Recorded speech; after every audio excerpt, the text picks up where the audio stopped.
Bueno, feliz año, casi estamos allí. Y bueno, hoy vamos a tener un mensaje que generalmente pues yo a propósito lo escribo para final de año. Y no sé por qué, pero estaba leyendo la Biblia y de pronto me conseguí con esta expresión: ¿por qué estáis mirando hacia el cielo?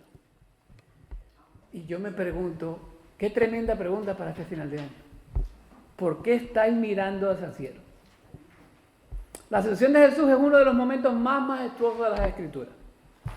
Los discípulos observan cómo el Señor resucitado es elevado y una nube lo oculta y va al lugar donde estaba con el Padre antes de que viniera para esta tierra. Fue un momento sagrado, fue un momento glorioso, fue un momento extremadamente inolvidable. Alguien escribió que existen varias razones por las cuales la ascensión de nuestro Señor fue un evento muy importante e impactante en la vida de los discípulos. Primero, señaló el fin de su ministerio terrenal, ¿verdad? Porque ya no iba a estar aquí, iba a estar con su Padre.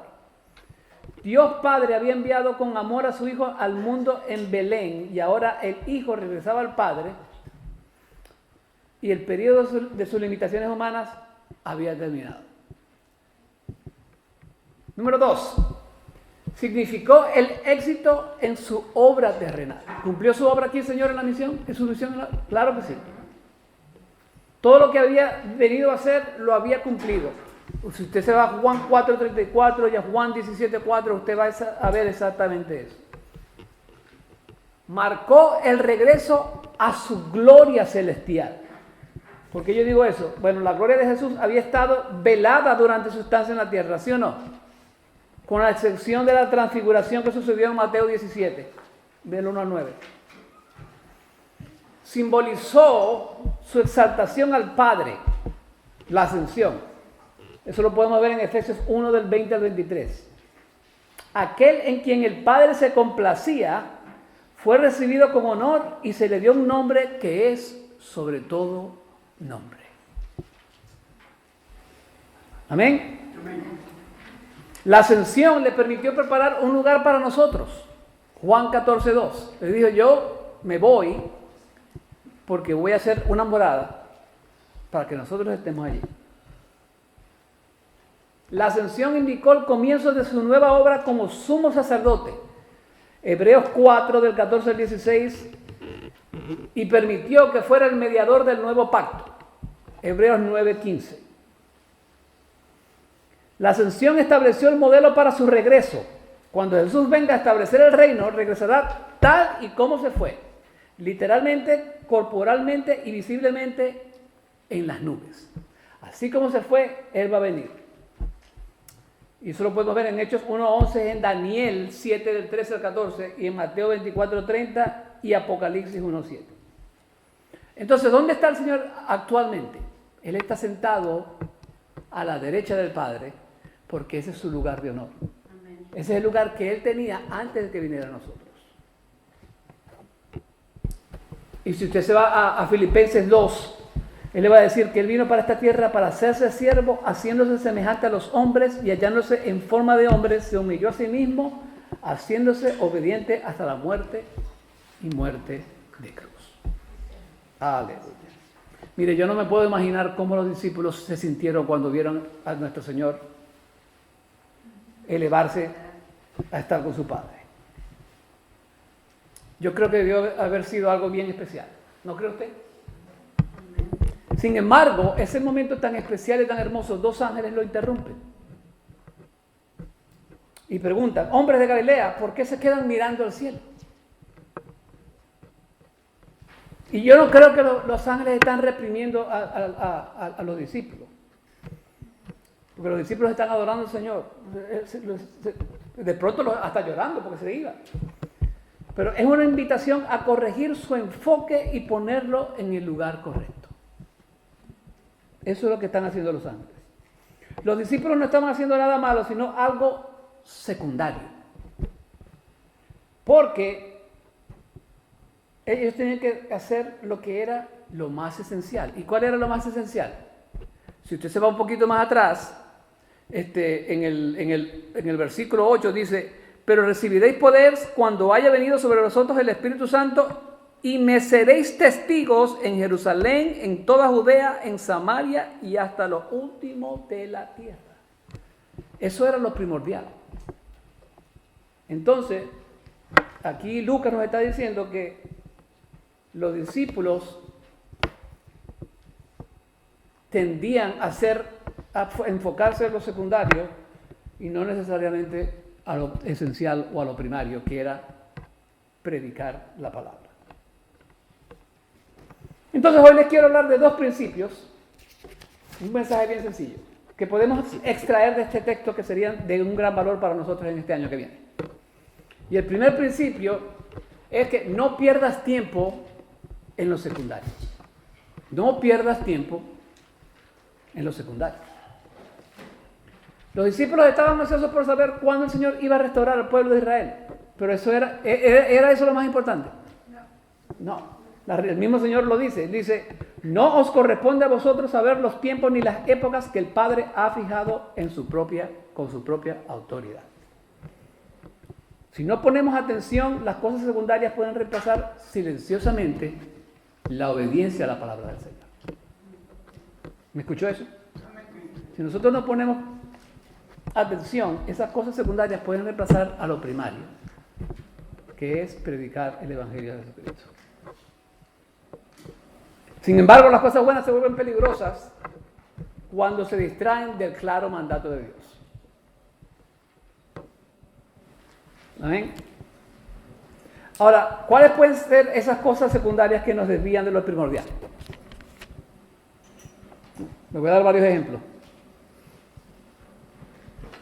Primero, especular sobre el momento del regreso de Cristo.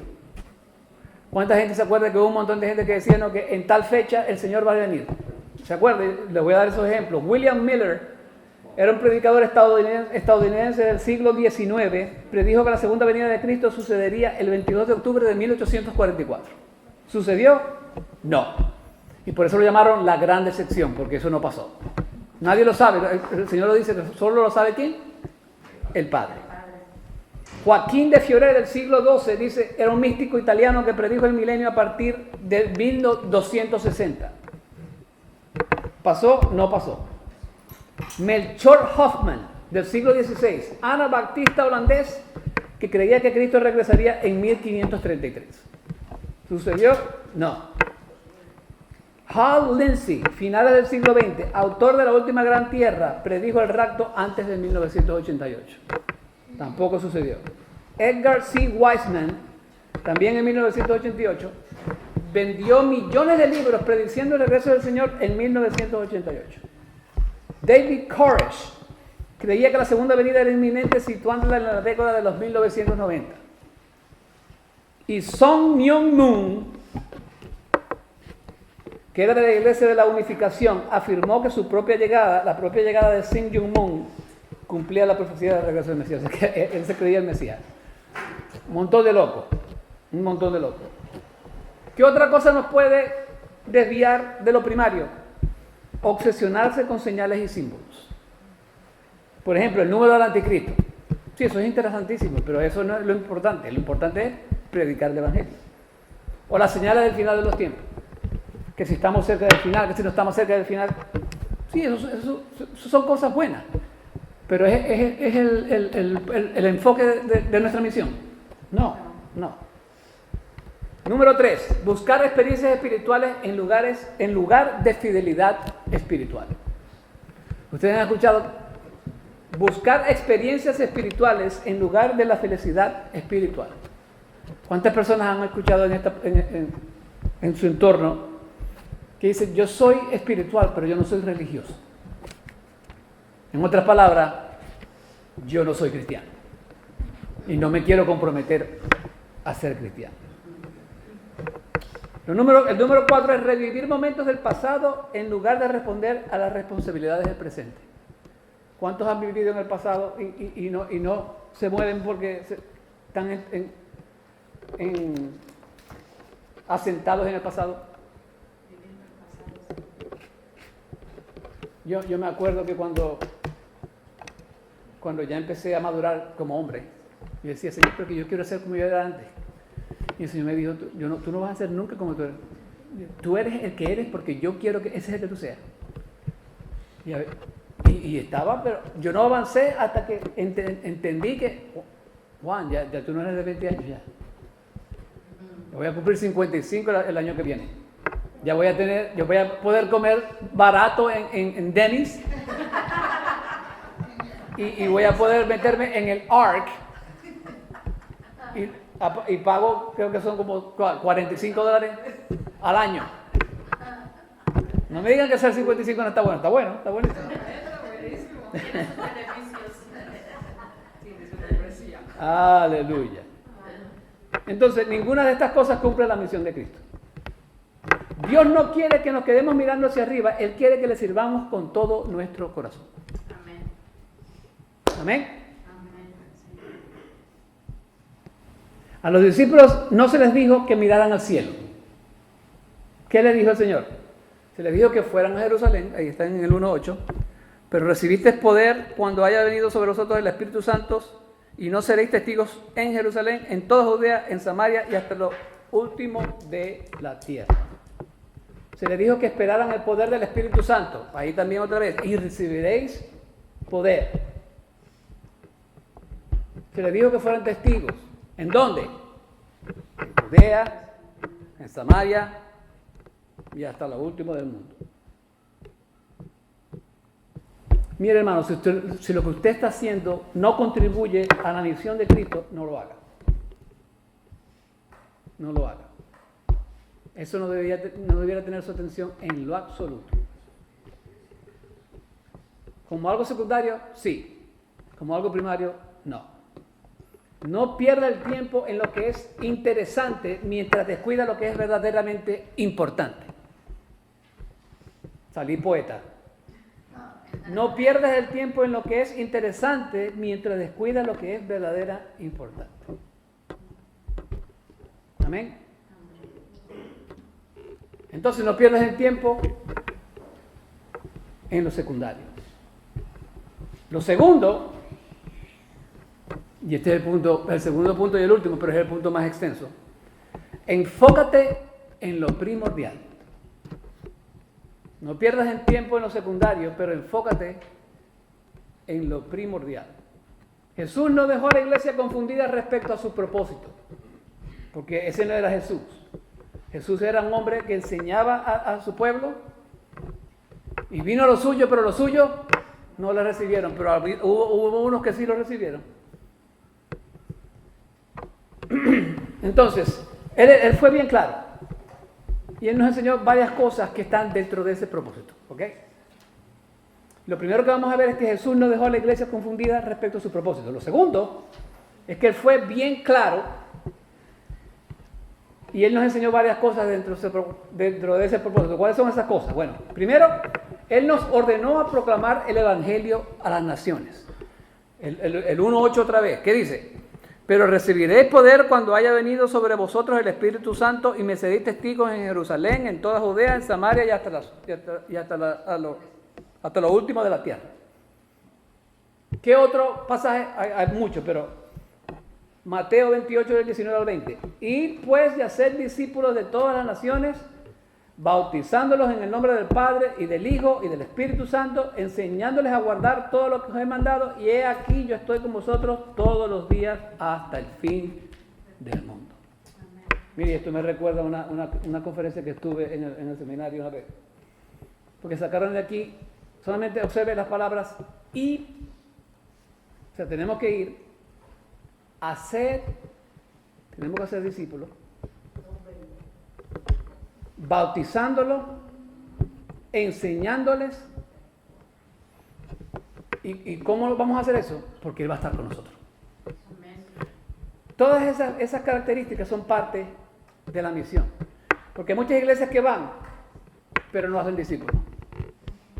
Hay muchas iglesias que van, pero no los enseñan. Hay muchas iglesias que van, pero no creen en el bautismo o lo que sea.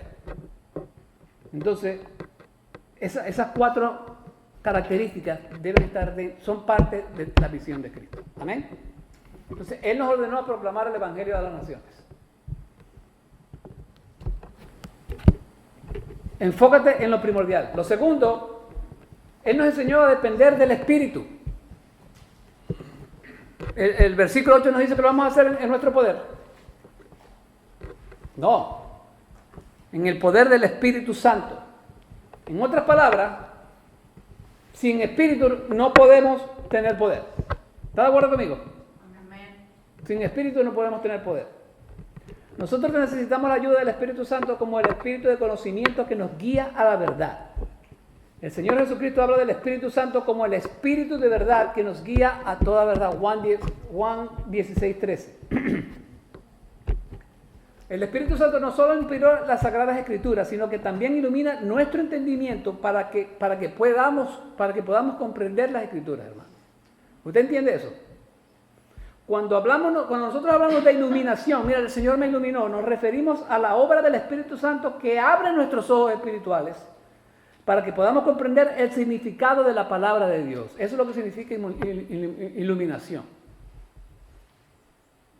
Por ejemplo, el Salmo 119, 18 dice, abre mis ojos para que vea las maravillas de tu ley. En otras palabras, si mis ojos están cerrados a la palabra de Dios, no voy a entender nada. ¿Estamos de acuerdo? Amén. Salmo 119, del 33 al 34. Enséñame, oh Señor, el camino de tus estatutos. Debemos depender del Espíritu. Sigue el versículo. Y lo guardaré hasta el fin. Dame entendimiento para que guarde tu ley y la cumpla de todo corazón.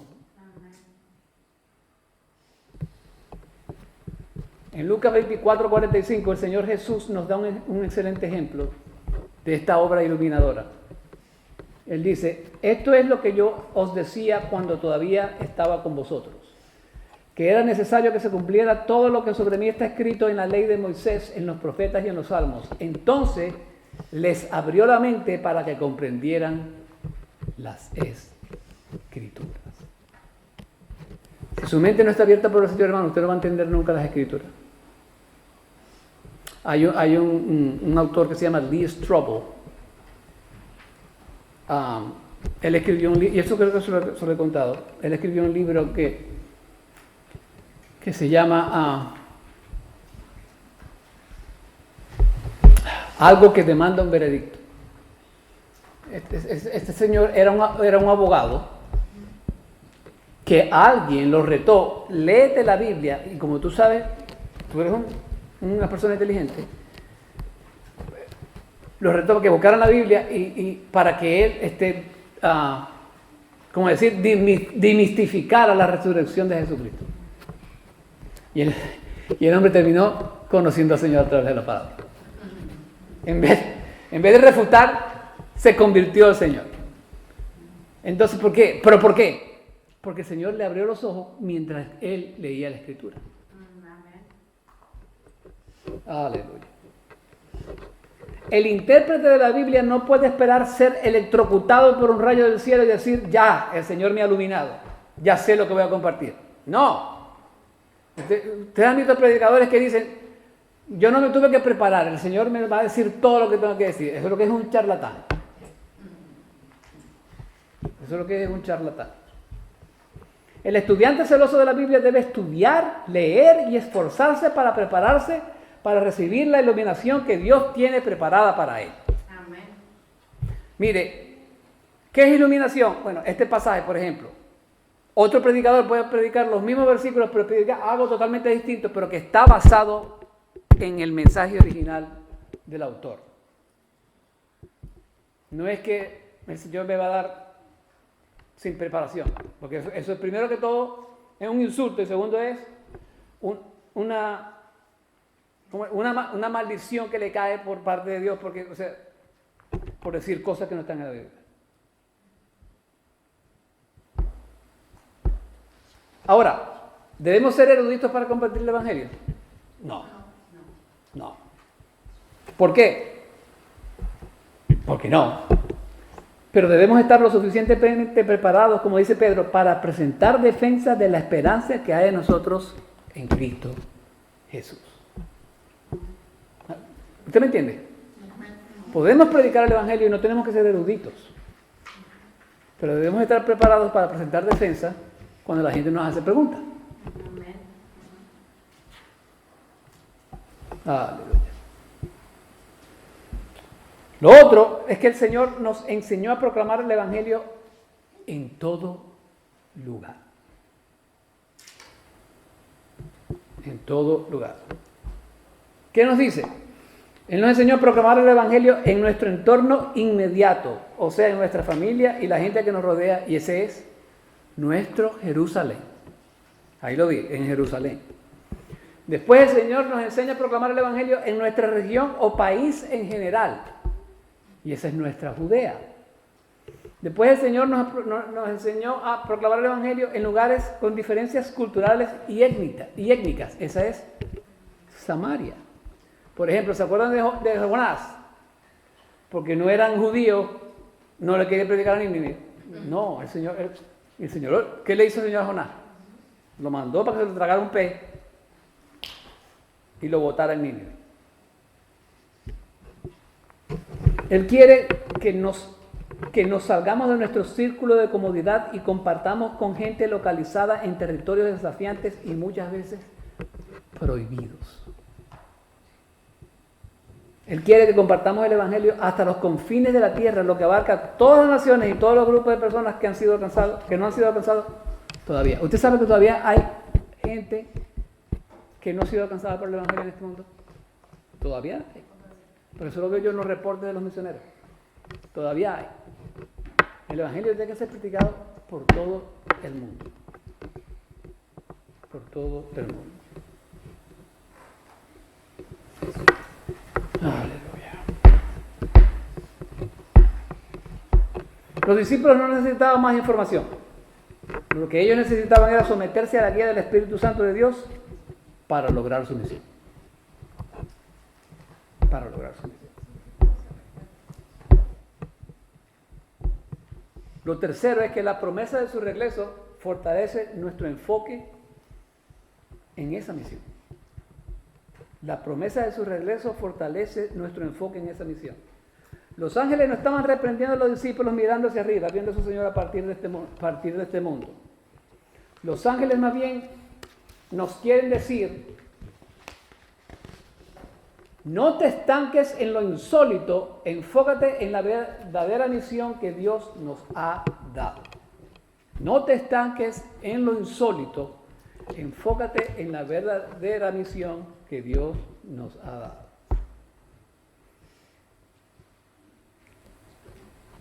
Entonces, ¿qué hace? Los ángeles, ¿qué nos están haciendo? Nos están infundiendo esperanza. Dice, ¿por qué? Porque él dice, este mismo Jesús vendrá de la misma manera en que lo vieron irse. Este mismo Jesús. No otro Jesús, no otro evangelio. Este mismo Jesús. Jesús va a regresar, pero hasta que lo haga, tenemos una misión que cumplir. Amén. Tenemos una misión que cumplir. El regreso de Cristo no tiene propósito distraernos de la visión, sino impulsarnos a comprometernos aún más con ella. Aleluya. Fíjense, la pregunta no es si Jesús va a regresar. La pregunta es que si vamos a ser fieles hasta que Él regrese. ¿Usted entiende eso? Muchos están pendientes de la fecha y el lugar y el dónde, pero se olvidan de la tarea principal, que es predicar el Evangelio a toda criatura. Aleluya. Señor es bueno, ¿verdad que sí? John Stott hizo el siguiente comentario. El remedio para la especulación espiritual infructuosa reside en una teología cristiana de la historia, en la comprensión del orden de los acontecimientos en el plan divino. Continúa él. Primero, Jesús regresó al cielo, a la ascensión. Segundo, vino el Espíritu Santo, el Pentecostés. Tercero, la iglesia sale a dar testimonio, esa es nuestra misión. Y cuarto, Jesús regresará por segunda vez. Entonces dice él, Cada vez que olvidamos algunos de estos acontecimientos o los colocamos en la secuencia incorrecta, reina la confusión. Necesitamos recordar especialmente de que entre la ascensión y la segunda venida, entre la desaparición y la reaparición de Jesús, se extiende un periodo de duración desconocida que debe ser llenado con el testimonio del mensaje implícito, con el testimonio mundial de la Iglesia, impulsado por el Espíritu acerca de él.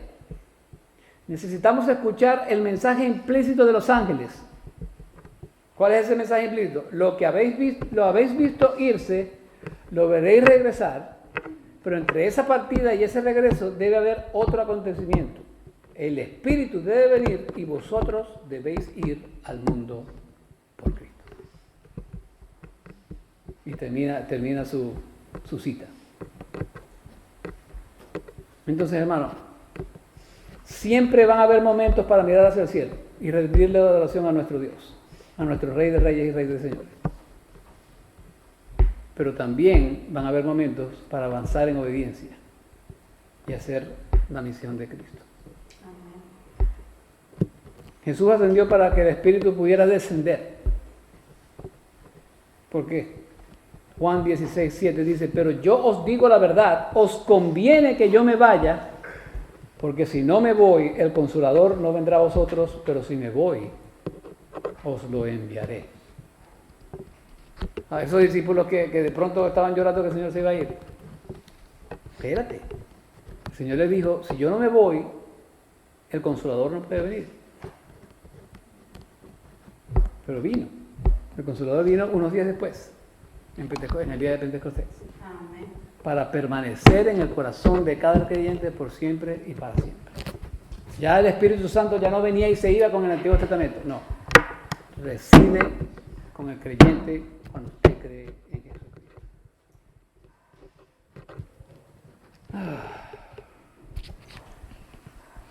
Y el Espíritu descendió para que la iglesia pudiera salir. Y otra vez es el versículo 8. Pero recibiréis poder cuando haya venido sobre vosotros el Espíritu Santo. Sin Espíritu no hay misión. No hay misión. Por eso que yo, aquellas iglesias que no creen en la divinidad de Jesús, o sea, si tú no crees en la divinidad de Jesús, ¿por qué te llamas iglesia cristiana? No tiene sentido eso. No le veo sentido. No le veo sentido. ¿Estamos preparados en este año que viene a salir a nuestra comunidad a compartir el Evangelio de Jesucristo? Marta hace. No, es una pregunta leal.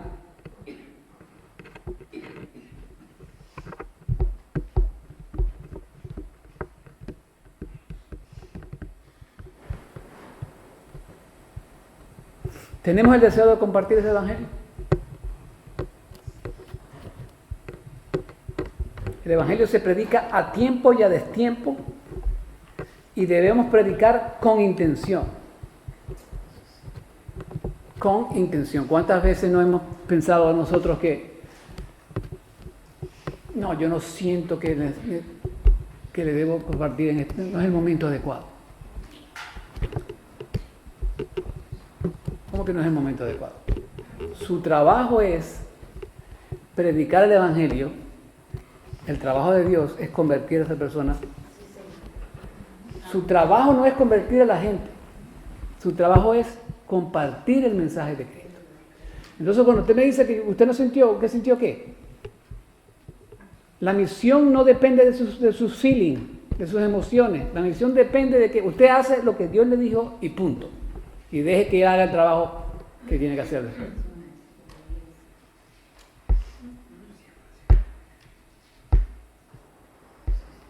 Recuerde que usted es el heraldo. El Espíritu es el que convence de pecado, de juicio, y Cristo es el Salvador. Usted es el heraldo, el Espíritu es el que conviene de pecado, de juicio, y Cristo es el Salvador. Por eso que cuando yo iba, y no es por hablar mal de la escuela donde yo fui, pero ellos me decían, tienes que ganarte para Cristo 20 personas este fin de semana. Y yo me quedaba mirando, ¿y cómo yo me voy a asegurar que esas personas están salvas así? Si mi función es predicarles el evangelio, no convertirlas. Pero si yo decía eso, me botaban de la... porque eran de bautistas de hueso colorado. Su trabajo es predicar el evangelio. No se mortifique por saber si se salvaron o no se salvaron. Ya eso le toca a Dios. Y es fácil saber. Bueno, para mí es fácil ver si una persona ha recibido al Señor o no. Bueno, no debiera ser fácil, pero, o sea, por los frutos lo conoceré. Ahí lo dejo ya. Por los frutos lo conoceré.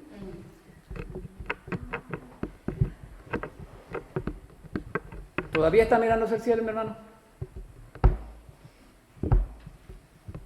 ¿Todavía vamos a mirar al cielo? No pierdas el tiempo en el secundario. Debes tomar tu tiempo para hacer lo primordial. Asegúrate que en este año tu foco está en la misión de Cristo y no en eventos que son secundarios a su mandato de ir a predicar a todas las naciones. ¿Entendemos ese mensaje, iglesia? Deshagámonos de lo secundario y, como dijeran por allí, vamos a ponernos las pilas con lo primario. Vamos a orar. Padre Celestial, en el nombre de tu Hijo Jesús, te doy las gracias, Señor, por tu ascensión, Señor, porque definitivamente ese fue el comienzo, Señor, de la etapa de la iglesia, Señor, y Padre, tú les diste el Espíritu Santo, nos diste el Espíritu Santo para poder predicar tu palabra a tiempo y a destiempo, y te doy las gracias por ello, Señor. Sin el Espíritu no podemos hacer absolutamente nada. Señor, alimenta a tu iglesia en este año que viene, hazla más populada, si esa es tu voluntad. Ayuda a nuestros hermanos a que nos, y a mí también, Señor, a que nos preparemos más a través de tu palabra y de la capacitación de tu Espíritu Santo. Y Señor, ya simplemente bendícenos, Señor, bendícenos con gente que tenga ganas de servirte y de adorarte y de dedicarte toda su vida. Gracias, Padre Santo, en el nombre de tu Hijo Jesús. Amén.